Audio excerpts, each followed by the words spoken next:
What if I told you that the deadliest ruler in history killed more people than the First and Second World Wars combined? Not the plague, not an earthquake.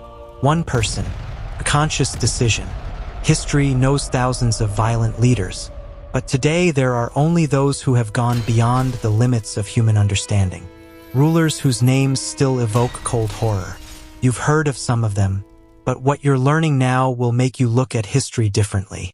5 of them, one list, and one of them, at the top, did something that is difficult even to say out loud. Absolute power doesn't just corrupt. It changes the very nature of man. When there is no court, no conscience, and no one to say stop, what remains? Fear becomes a management tool. Death is the language of politics. Each of the characters on this list believed that cruelty is efficiency, that history will justify them. She really didn't condemn some of them. That's the scariest part. The higher in the list, the worse the methods. Get ready. 5th place. Vlad the Impaler. Wallachia, the 15th century. A ruler who was feared so much that legends about him still live. Vlad Dracula is not fiction. This is a real person with real stakes. His favorite method of execution is to impale an enemy on a wooden stake. Alive. Gradually. He placed thousands of such stakes around the cities as a warning. His forest of death, near Targovishte alone, put an entire Turkish army to flight. Not because she was defeated, but because 20,000 bodies on stakes is something that even seasoned warriors run from. Vlad understood the main thing. Fear works better than the army. It was he who inspired the image of Dracula, a creature that feeds on human life. The metaphor turned out to be accurate. Vlad scared his enemies. The next ruler was scaring his own people, and he did it systematically for years. 4th place. Ivan the Terrible, the first Tsar of all Russia. A man who started out as a reformer and ended up as a paranoid who drowned the country in blood. Ivan IV created the Oprichnina, a personal army of punishers in black robes on black horses. Their symbol is a dog's head and a broom. Sniff it out. Gnaw it out. Sweep it out. Novgorod, 1570th year. Ivan suspected the city of treason. 5 weeks of carnage. According to some estimates, from 10 to 60,000 people were killed. He personally witnessed the torture. He killed his own son in a fit of rage. Then I cried over his body for weeks.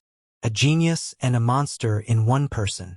The Russia he built still bears his imprint. But Ivan killed thousands. The next one changed the fate of entire civilizations. Literally wiped cities off the face of the earth. 3rd place. Genghis Khan.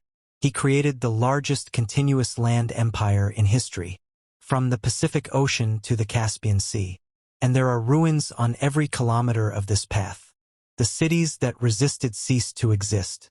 They weren't just captured. They were destroyed to the ground. The population was massacred. Persia lost up to 3/4 of its population in some regions. Iraq did not recover demographically for several more centuries. According to modern estimates, from 30 to 40 million people died. That's about 10% of the world's population at the time.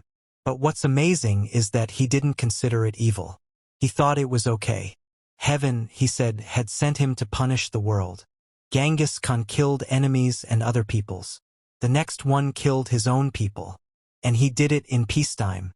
2nd place. Joseph Stalin. He ruled the country for almost 30 years. And almost all this time through fear, denunciation, and the camp. The Gulag stretched over thousands of kilometers of the Siberian taiga. Millions of people for real and fictional crimes. For the joke. For someone else's. Confession under torture. The Great Terror of 1937 and 38. About 750,000 people were shot in 2 years. Collectivization and artificial famine in Ukraine, the Holodomor, claimed from 3 to 7 million lives. Deportations of entire nations. Chechens, Volga Germans, Crimean Tatars, entire ethnic groups took off and died on the road. The death of one person is a tragedy. The death of millions is a statistic. This phrase is attributed to Stalin. Maybe he didn't say it, but that's how he lived. And yet, there is someone who has surpassed him. the one who caused the deaths of more people than any other ruler in the history of mankind. The first place, Mao Zedong, the deadliest ruler in history, not a conqueror, not a military dictator, chairman, father of the nation, the man whose portrait still hangs in Tiananmen Square.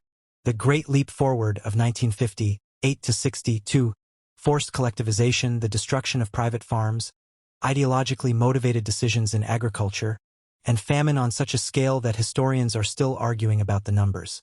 From 15 to 55 million dead. In 4 years. In peacetime. In his own country. Then came the Cultural Revolution. The persecution of the intelligentsia, the destruction of cultural monuments, millions of broken destinies. The country was brought to its knees for the sake of ideological purity. And at the same time he was never convicted. Neither during his lifetime, nor after his death officially. His name is protected by law in China. The deadliest ruler in history did not kill with a sword. He killed with solutions. And he is still considered the father of his nation. 5 names. Tens of millions of lives. And one conclusion. Unlimited power is not power. It's a killing machine. History does not teach us automatically. She only teaches those who are willing to listen to her. And now the question for you is, which of these rulers, in your opinion, was the most cruel and why? Write in the comments. There is no right answer here. There is only one story that must not be forgotten. Subscribe. Every week there are stories that sound like fiction but are true. The story is scarier than any movie.